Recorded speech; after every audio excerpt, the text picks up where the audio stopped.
So today, I'm going to talk about which platform to host your courses. This is one of the most asked question that I come across all the time.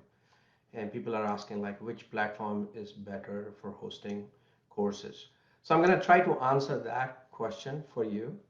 Uh, People who have courses on Udemy and are planning to move to another platform, this is the live stream for them.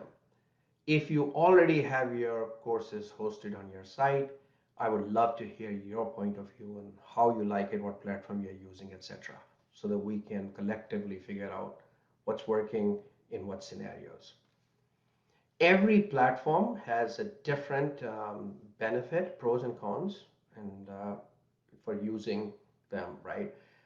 Most of the time people are thinking, I want to share my courses or I want to put my courses on my site, so I'm going to use WordPress. That's kind of the default because other providers are a bit expensive. So I'm going to break it down for you based on my experience. And I'll share my views on this topic and my journey.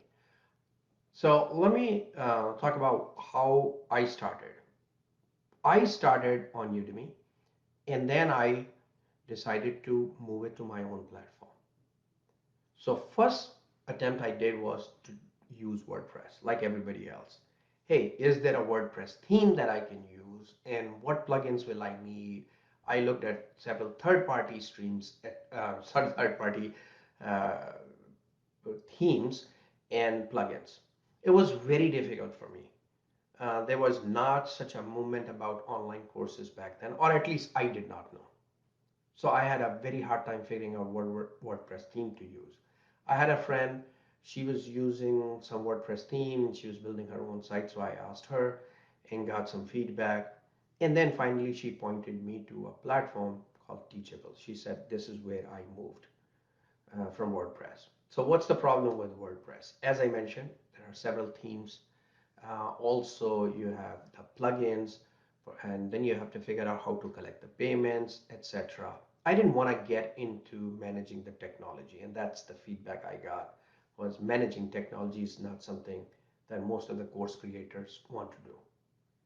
If you're tech savvy, sure, maybe you can do that, but I wasn't in that position. I have other sites on WordPress and I know how painful it gets because everybody's trying to break into those sites. Not sure why. Even like blogs get a lot of spammers and we're trying to get into and hacking and they're trying to get into my platform. So I didn't want to do that one, particularly when I have my IP hosted there, payment system, etc. So that's the reason I wanted to move away from WordPress. Or actually, I tried it for like a month, maybe, and when I talked to my friend, and that's when we figured out it's better to move it somewhere else. It was a lot of work for me during that time, and then even like I said, I had other WordPress sites, so it was kind of painful. I tried it for a very, very short time. I don't even have full memory of what happened, but I definitely didn't want to use my time in technology managing that. So I started looking and I moved to, based on that advice, I moved to Teachable. Teachable is a great platform for those who want to host their courses. Payment system is built in. There are, you can drip the courses, you can send emails, etc. Pretty cool. However, I ran into certain limitations on Teachable. I haven't looked since then. I don't know what happened, but past 2 years or 1.5 years maybe, I moved to another platform called NewZenler. For me, that platform has been working fine. However, I'm running into some issues there as well. And I'll talk about what issues. But at least for now, what I like in that platform is um, I am I can create funnels. Funnels allow me to give out like free content. People sign in or people give their email address, they get the free content. As a result, I get a lead. It's easy. I can share it. People download it or watch even my YouTube videos I have in funnels. So rather than sending people to YouTube, I'm putting them in funnel as an embedded video. People can watch those videos by providing their email address. So I get leads. Leads generation is one of the most important aspects of your own website because it's not like Udemy where Udemy's marketing is doing that for you. In my case, I have to do that, right? So in your case, you will have to do that. And funnels are a great way. Now, when you funnels is one, automation is another thing. Automatic emails goes out to people. Somebody signs in my funnel, they get an automatic email. They are thrown into this pile, or not thrown, but they are put in this pile where they receive automatic emails every day for about 6 7 days, and then I reduce the frequency. In those emails, I am not marketing my courses. No, I'm just providing free value, whatever I have. That builds that relationship with those leads, because you don't want to hard sell immediately. So that's what I like about NewZenler. They have APIs, so I can generate leads from Facebook, as I showed in another video, and send them over directly to NewZenler. I like the drip content. I like the pricing tiers I can put in there, and I like they have several templates. They even have now hooked up Zoom in there, so I can do live trainings or webinars, etc. Um, so those are the kind of things. Like, also I can do bundling of courses, which I like. I can bundle them and put membership. Now I'm putting more focus on membership, and I'll talk about that in another video. And why I like that. I mean, some of you might have noticed, like, I am changing the site, as I mentioned in my previous videos. I'm changing a bunch of stuff. So all in all, so far, I like NewZenler. There are some limitations. There is no recurring meeting uh, at this point. They also don't have recurring payment options for PayPal. So if you have a membership, like I'm trying to build, then Stripe is the only option. But Stripe has a way of rejecting international credit cards. So that becomes an issue at some point. That becomes an issue.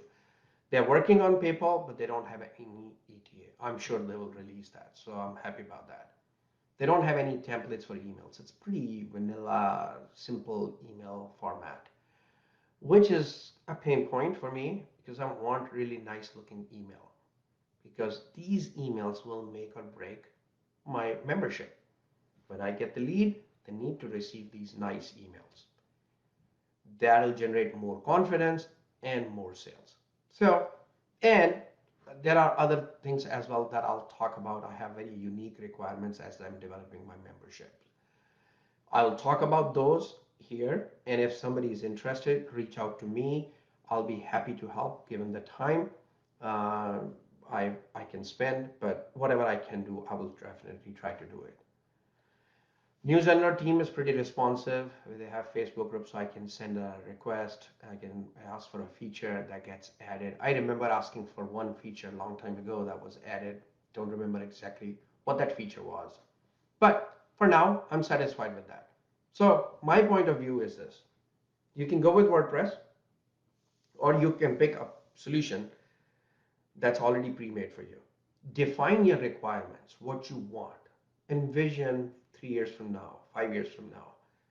It's hard to envision because I do not know what's going to happen 3 years, 5 years from now. But I know where I want to go. I'm kind of thinking about those things and planning for them. So there are several platforms: Teachable, NewZenler, Kijabi, Thinkific, bunch of them. I would say there are several Facebook groups. Join them, learn what people are saying, what they're talking about, their pain points, and then pick a platform that will work for you. NewZenler works for me. There are certain limitations, like I said. One more limitation that I forgot to talk about is ability to generate captions. I don't have that, so I have to use third party. There are tools like Searchy, which is another expensive tool, that'll actually generate the captions for you. So that's their selling point. It's pretty good. You can search within the videos too on their platform, which you can't do with NewZenler yet. I say yet because I know they keep changing this stuff. So that's my point of view. I would love to hear your point of view on which platform you're using and what pain points you have encountered, or what do you like. Maybe collectively we can gather all this information and then provide that back to those who are struggling, or even those who are on a platform. See if we can convince them to join another platform. The more of us there are, the better it'll become, because then we can share ideas on how to use it in particular scenarios. NewZenler is invite only platform, so if you need the invite, let me know. And then, yeah, any questions, let me know. So that's all from me now, and I will see you in the next video. Let me know what other things you want to know. I am spending a lot of time understanding how this whole course selling works. There are a bunch of stuff that you need to be thinking about when you move from Udemy to your own platform. It's not as easy as put your courses and you'll be able to sell. So keep that in mind, and I will see you in the next video.